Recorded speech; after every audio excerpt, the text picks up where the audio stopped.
Cricket is a game. It is also an art and a philosophy, and the enjoyment of it is irrespective of age or ability or position.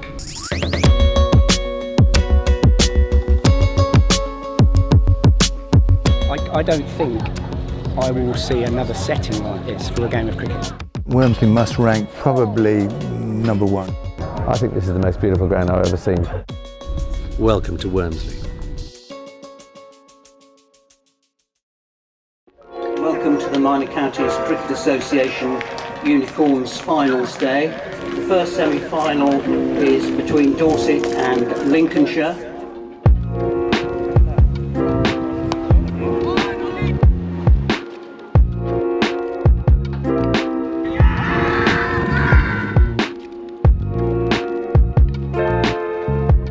Minor Counties 2020 Finals Day, 6 days of hard 2020 cricket to get here, and 2 semis and the final. What more can you ask from a beautiful English cricket ground? The thatch pavilion, the thatched school box, beautifully manicured outfield, good wicket. I think the comment is quintessentially English, isn't it?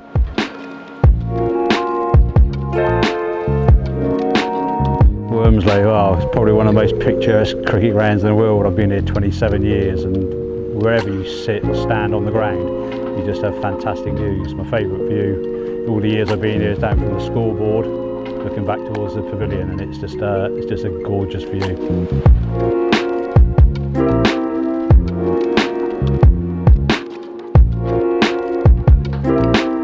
Looking after the cricket around here is the easy part of our job. It's about a quarter of our time here. We have all the lawns on the estate to look after. We've got nets, we've got tennis court, we've got ornamental lawns around the house, all the main drives to cut, we've got croquet. We've got our own contracting business as well, where we look after about 40 clubs at the end of the season. So this is a day off for us. We can sit and watch cricket. It's beautiful.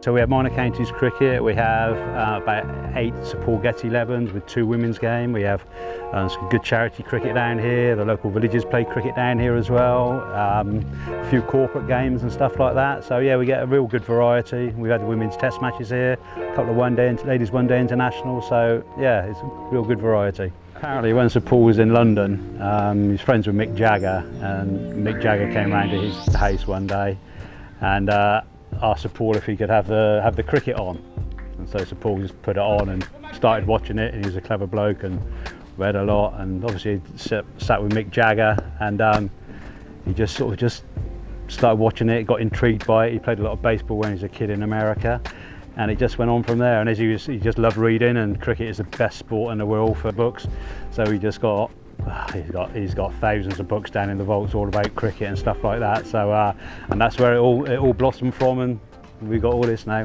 which is fantastic.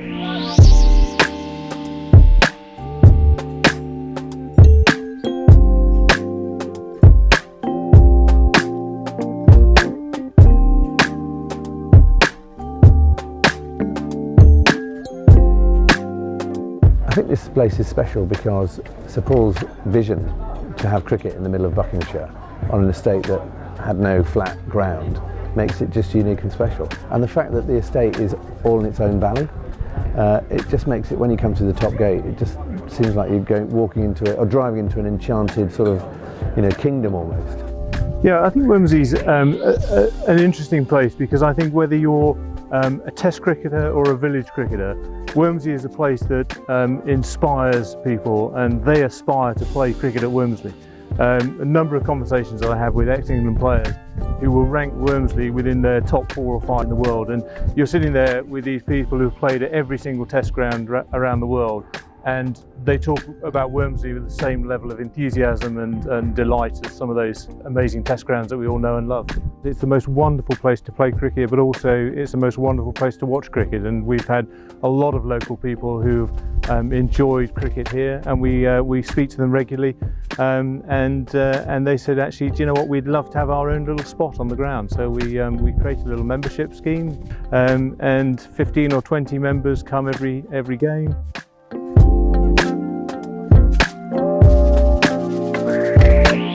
It is startlingly beautiful. Sometimes it's almost too beautiful, really. I have missed the odd fantastic shot or wicket because suddenly a red kite or some fantastic bird has flown over and I've been looking up or gazing into the distance.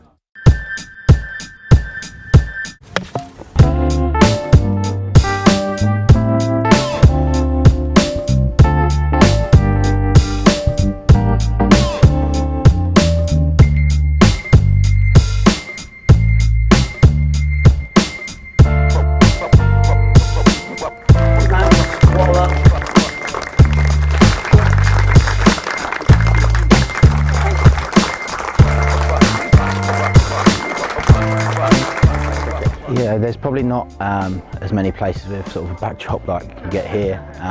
You know, they look after it fantastically.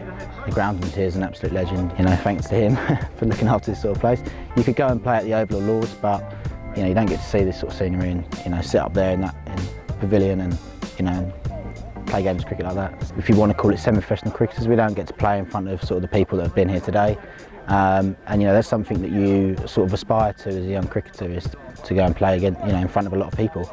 So for us, it's a sort of new, sort of different challenge as well. A little bit of maybe pressure for some eyes, but yeah, it's a fantastic place. The wickets, and you know, beautiful place to play cricket, and we're very lucky to sort of get days like this. Cricket's been played here for the last 27 years. We've put a strategy in place to make sure it's been here for the next 30 years. And there are a number of component parts of that. Some really interesting conversations that we're having in Middlesex about having a longer and deeper relationship with them. We're also talking to Andrew Strauss about having some of the Ruth Strauss Foundation games here, which is fantastic. We've also formed the Sir Paul Getty Cricket Legacy, which means we'll be extending the number of Sir Paul Getty 11 games, men and women, which is absolutely superb. We'll be adding village cricket into that, so the local cricket sides that border the estate will be part of that programme. So looking very good, and outside of that we'll be extending some of the corporate cricket that we play, a number of private games and then some wider charity games. So cricket at Wormsley is looking good.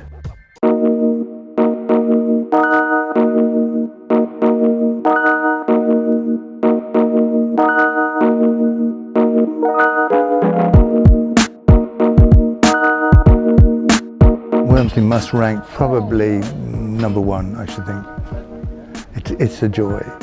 I don't think I will see another setting like this for a game of cricket, and that is first-class cricket grounds all the way around the world. So once again, it's credit to everybody involved on the estate, as well as obviously all the groundsmen and his staff that keep this in such immaculate condition.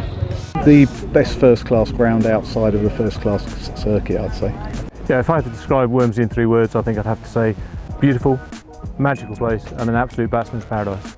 A few more than 3 words, but there we go.